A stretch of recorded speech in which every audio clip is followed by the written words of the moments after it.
reformas al COIP que justamente ha dado seguimiento a nuestro invitado Luis Córdoba, que tienen que ver con la seguridad del Estado, la participación de las Fuerzas Armadas y la Policía Nacional, con ciberespionaje, y por eso queremos poner en contexto. El decreto del presidente de la República no es algo que se lo sacó debajo de la manga de un momento a otro. Esto es algo meditado, parte de una política o la visión de la política de seguridad del gobierno de la República y de sus aliados en los partidos políticos, porque esto está articulado con la Asamblea Nacional. Nuevamente, estimado Luis, darle la bienvenida acá a Wambra Medio Comunitario. Muchas gracias. Ahora sí, disculpen el imprevisto. Un saludo cordial. Siempre es un gusto compartir con ustedes y su audiencia. Sí, justamente entonces, la primera pregunta ¿es casualidad este decreto? ¿Es un decreto de emergencia que de aquellos que el presidente de la República los promueve en cadenas nacionales o es parte de un plan de seguridad? Sin duda, yo creo que esta es la pregunta importante que la ciudadanía debe hacerse, porque la forma como fue presentado el día sábado y la forma como han construido un relato mediático en torno a esto, haría pensar como que estamos con un presidente que no sabe qué hacer, que no atina qué hacer, que se le ocurre alguna idea con la almohada y termina firmando cualquier decreto, y eso no es así. Cuando uno analiza la tendencia de las decisiones que ha adoptado el gobierno desde que asumió el mandato, la forma como ha ido implementando sus decisiones, es evidente que la flexibilización de la tenencia y porte de armas para defensa personal forma parte de la política que viene impulsando el gobierno. Una política que es militarista, elitista y narcotizada, y que claramente apunta en esta concepción de la seguridad según la cual mientras yo más poder y recursos tengo, más seguro estoy. Entonces, si yo tengo más armas, más cámaras de vigilancia, más tecnología, más seguro estoy. Pero eso evidentemente dista mucho de la concepción de seguridad relacional, según la cual si no tenemos condiciones sociales que creen un ecosistema seguro para una colectividad, es improbable que esto ocurra. Y además, esta decisión se ancla perfectamente con la reforma de la ley que 3 días antes del decreto ejecutivo había entrado en vigencia en gran parte de las reformas, porque recordemos que esta ley orgánica que aprueba la Asamblea con mayoría abrumadora de todos los bloques legislativos, reforma 9 cuerpos legales, uno de ellos es el COIP, pero los otros 8 ya están en vigencia. Son la Ley Orgánica de Seguridad Pública del Estado, la Ley de Defensa Nacional, el COIP, el Código de la Niñez y Adolescencia, la Ley Orgánica de Extinción de Dominio, el Código Orgánico de la Función Judicial, la Ley de Telecomunicaciones y el COESCOP, que es el que regula la seguridad, digamos, a los cuerpos de seguridad pública. Ahora, justamente hace unos instantes tuvimos esta conversación con el asambleísta Mario Ruiz de Pachacutic y él mencionaba que en lo que tiene que ver con el tema del porte de armas y la reforma al COIP de esta última ley, básicamente como que regula la tenencia y el porte, pero que no se da paso, si se quiera, a este decreto presidencial último de Guillermo Lasso. Y ahí justamente más bien preguntarle a usted, Luis, ¿cuál es la relación que usted encuentra entre el decreto y esta ley? Bueno, la relación es clara desde el punto de vista de la reforma al COIP en el artículo 360. Primero porque el artículo 360, al reformarse por la ley, establece y habla ya claramente de la tenencia, consiste en la posesión de un arma de uso civil adquirida lícitamente con fines de defensa personal. Esta frase, de un arma de uso civil adquirida lícitamente con fines de defensa personal, por ejemplo, es una de las reformas que introduce la ley. Y es evidente que lo que hace es modificar la finalidad del uso, si se dan cuenta, porque dice un arma de uso civil. El decreto ejecutivo regula lo que es arma de uso civil, restringe más bien ese tipo, adquirida lícitamente con fines de defensa personal. Claro, Es decir, porque antes el COI hablaba de derecho, ¿no es cierto? En esa tenencia. Exactamente. Antes el COI directamente hablaba simplemente que la tenencia consiste en la posesión de un arma lícitamente, nada más. No precisaba ni la finalidad ni el uso. Y esta reforma calza perfectamente con lo que ahora plantea el decreto ejecutivo 707, que precisamente abre la puerta para el uso de armas civiles con el fin de la defensa personal. Esta es una primera cosa que precisa la reforma.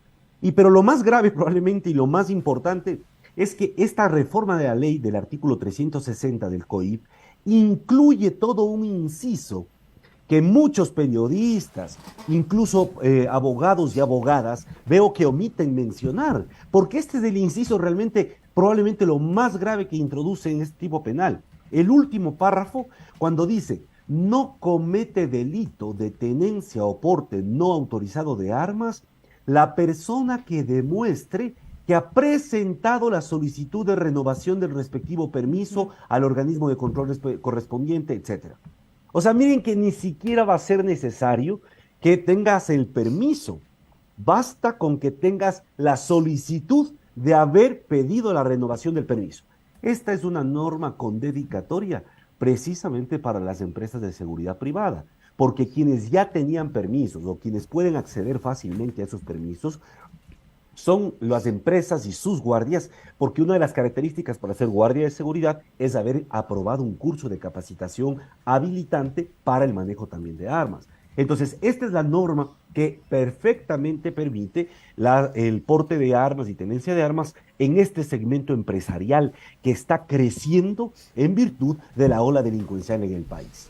Ahora, y justamente en esta semana, hace pocos días, conversábamos con el presidente de la Federación de Trabajadores y Trabajadoras de la Seguridad Privada, importantes declaraciones, porque daba a notar que no se había conversado previamente sobre cuáles son las condiciones para pedir el involucramiento de la seguridad privada, la capacitación, los derechos laborales, en fin, varios temas que nos deberían de preocupar. Y aquí quiero anotar, el señor Pablo Arosemena Marriott, cuando era gobernador de la provincia de Guayas, ya apuntaba hace algunos meses, cuando hablaba de los Avengers, de que iban a echar mano del apoyo de la seguridad privada para que se junte a la seguridad pública con la Policía Nacional y las Fuerzas Armadas. Entonces, nuevamente, esto no es algo casual, esto ya se lo venía conversando al interior del gobierno. Estimado Luis, ¿cuán certero es que se involucre a la seguridad privada en acciones del monopolio de la fuerza que lo tiene justamente el Estado? Bueno, a ver, lo primero para precisar lo que mencionas, es evidente que los guardias a través de su gremio no están de acuerdo con esto, ni siendo locos. Si ustedes han sido testigos, todos hemos sido testigos de varios casos en donde los vecinos les han caído a puñetes a los guardias en sus propios espacios de vigilancia. Recordemos, hay un caso significativo donde dos hijos y el papá salieron huyendo con orden de intento de asesinato porque le cayeron a puñetes y quedó grabada la filmación en una urbanización en Guayaquil. ¿Qué pasaría si ahora los vecinos también tienen armas? Al propio guardia que cuida su propio recinto podrían terminar acribillándole. Entonces, los guardias es obvio que no están de acuerdo con esto, porque es enormemente peligroso. Pero lo mismo no opinan los dueños de las empresas de seguridad. Y esa es otra de las cosas que hay que decirle a la ciudadanía, porque han construido la idea de que como hay este pronunciamiento de los guardias de seguridad privada, dicen, vean, pero eso es mentira, si hasta los guardias dicen que no van a hacer. Pero ahora preguntémosles a los dueños de las empresas de seguridad, a ver si les parece bien o mal este decreto ejecutivo. Porque es evidente que ahí está un interés económico poderoso. Claro que va a necesitarse una regulación mucho más amplia y una capacitación. Recuerden que además en la Asamblea está ya una ley de seguridad privada avanzada, sí, con informe para primer debate y que no ha sido tampoco topada. Entonces, esta es una primera cosa importante. La otra cosa que me parece central para ir a la pregunta es que evidentemente la política que va asumiendo tiene que ver con comprender que la seguridad es un campo de disputa de poder, en donde hay tres actores, no solo las fuerzas de seguridad del Estado, comprendidas como Policía Nacional, Fuerzas Armadas y servicios de inteligencia, sino también cumplen un rol central las policías municipales, que progresivamente han adquirido el rol de represores de la gente más humilde en las ciudades y de los comerciantes informales. Recordemos, lo que a principios de los 90 hacía la Policía Nacional, que era reprimir a los comerciantes informales de ciertas zonas, ahora es desarrollado ese papel por las policías o guardias o agencias municipales, tanto en Quito como en Guayaquil. Hemos visto tremendas trifulcas que se arman cuando los guardias municipales intentan embargarles e irse llevando el carro de naranjas o los implementos con los que trabajan. Ese es un aparato de seguridad que también se está alineando incluso para la represión, porque ya el año anterior se hizo público que el ejército les está capacitando a los guardias municipales de la ciudad de Quito para tácticas de control policial de la protesta social, bajo el escenario de una nueva protesta en donde involucren también a este brazo de coerción del Estado. Y el tercer brazo, que es obviamente privado y por ello mismo mucho más peligroso porque no hay control público sobre esto de manera evidente y transparente, son las agencias o las empresas de seguridad privada. Y en este tercer segmento hay que recordar que el propio viceministro del Interior, en su momento, cuando acudió a la Asamblea, dio datos reveladores sobre cuáles son la importancia que tiene este sector. Habló de más de 1.300 empresas de seguridad privada registradas en el Ministerio del Interior. Habló de 78 centros de formación que cada año gradúan a 20.000 nuevos guardias de seguridad privada. Habló que en la actualidad hay 187.000 guardias certificados, de los cuales 60.838 están empleados en esas funciones. Es decir, tienes un universo al menos de 200.000 personas con certificación de guardias y por lo tanto con entrenamiento para portar armas que están deseosos de encontrar trabajo. Y ahí es donde vamos a entender por qué esta medida se toma en estas condiciones. Y yo creo que es fundamental decir además otra cosa. Tan predecible era esta decisión que el 15 de marzo de este mismo año, 15 de marzo, la Armada emite una resolución creando una regulación para las agencias, para las empresas de seguridad privada que presten sus servicios en los espacios acuáticos del Ecuador. Porque también ustedes conocen, hay varias denuncias de camaroneros, de pescadores artesanales, pero también de pescadores industriales, de la piratería que existe en torno al Golfo de Guayaquil, en torno a las costas de Manabí y sobre todo en el Oro.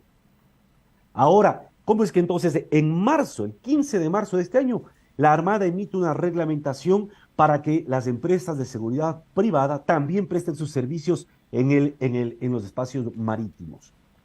¿Qué significa todo esto? ¿Qué significa? Lo que significa, esto tiene un nombre, porque esa es otra de las cosas que hay que decirlo con responsabilidad.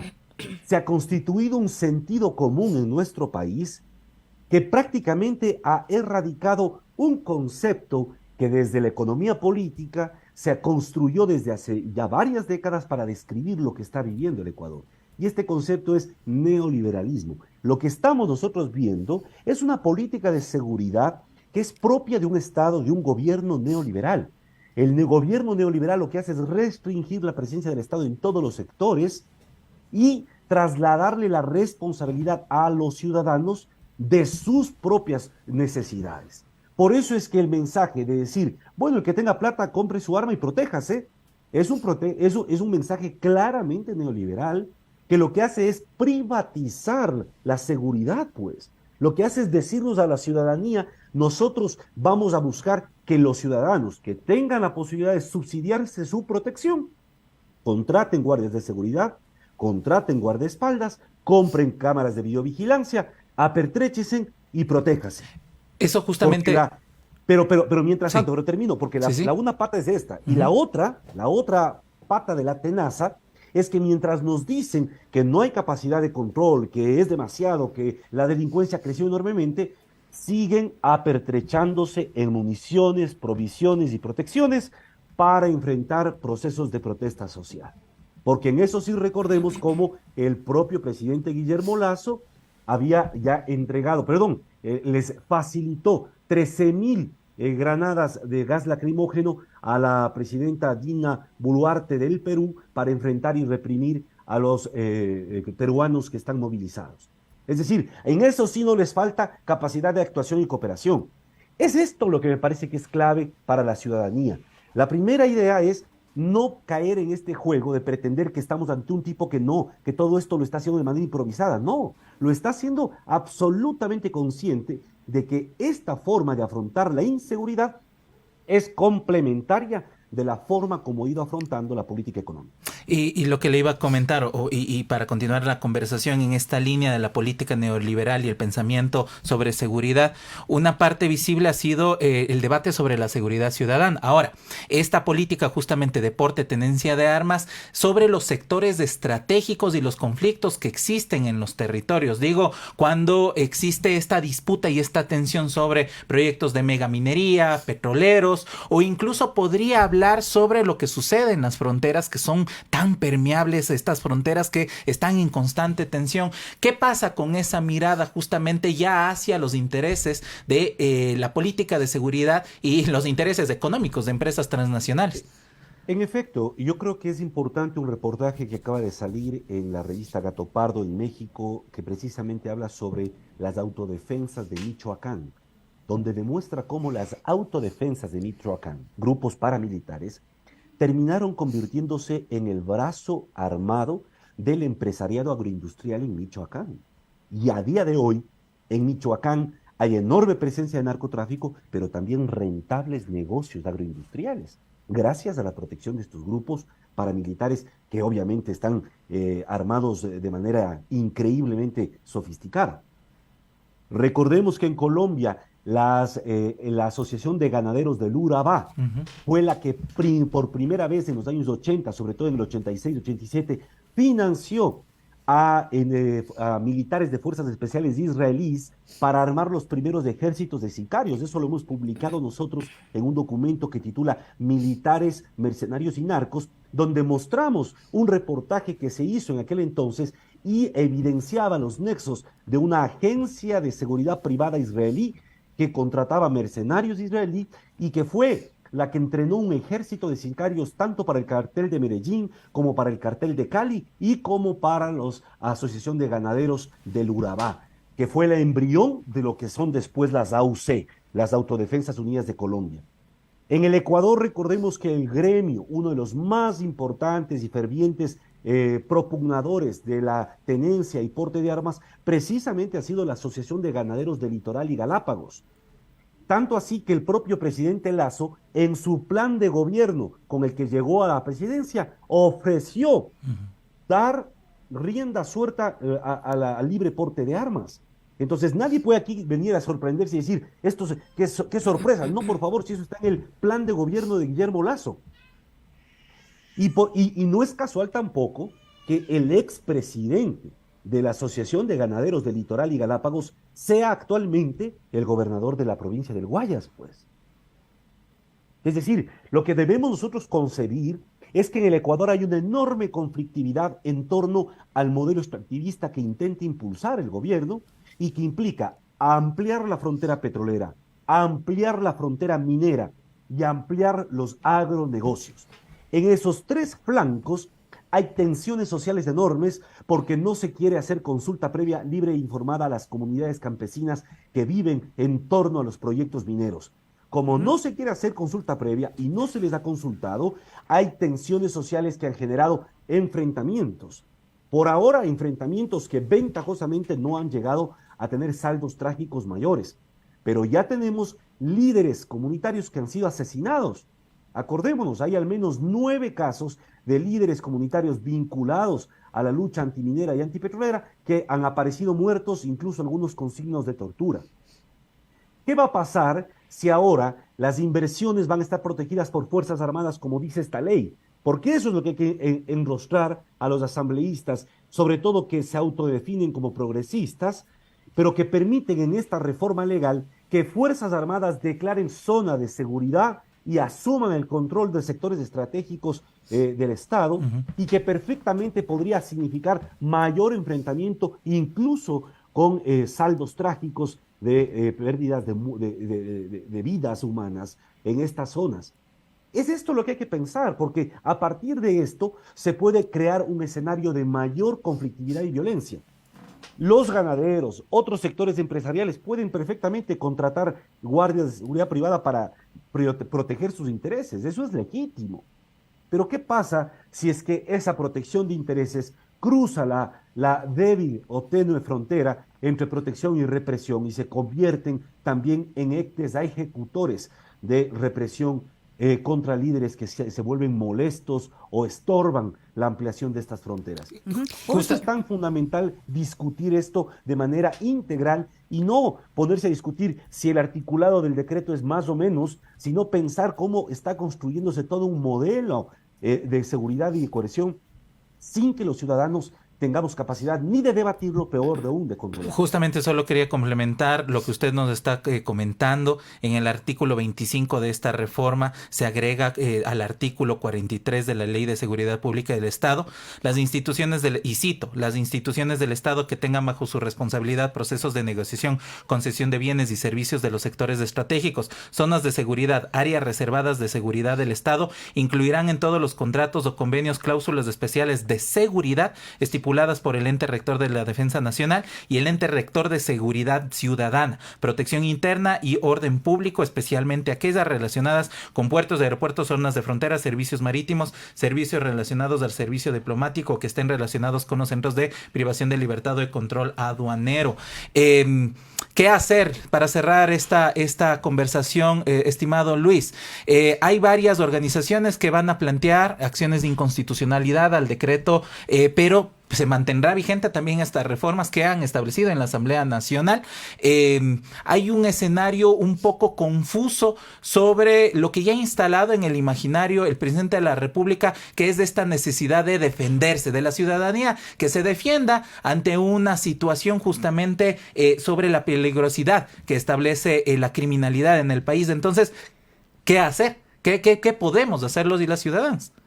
Bueno, yo no tengo las respuestas a todo porque evidentemente este es un proceso de desarrollo colectivo, pero me parece que lo primero que no podemos hacer es autoengañar. No podemos autoengañarnos como sociedad bajo lo que está ocurriendo y no podemos disociar, como pretenden construir este sentido común, disociar la política económica del gobierno de la política de seguridad. Porque le exigimos al gobierno inversión, pero el gobierno está destinando casi el 60% del presupuesto general del Estado para el pago de deuda externa. Entonces hay que preguntarnos quiénes son los tenedores de la deuda externa que están tan acomodados y felices acumulando el pago de estos bonos. Entonces no podemos disociar lo uno de lo otro. Si queremos realmente cambiar la situación de la seguridad o de la inseguridad en el país, es imprescindible un cambio en la política económica y en el modelo económico del gobierno.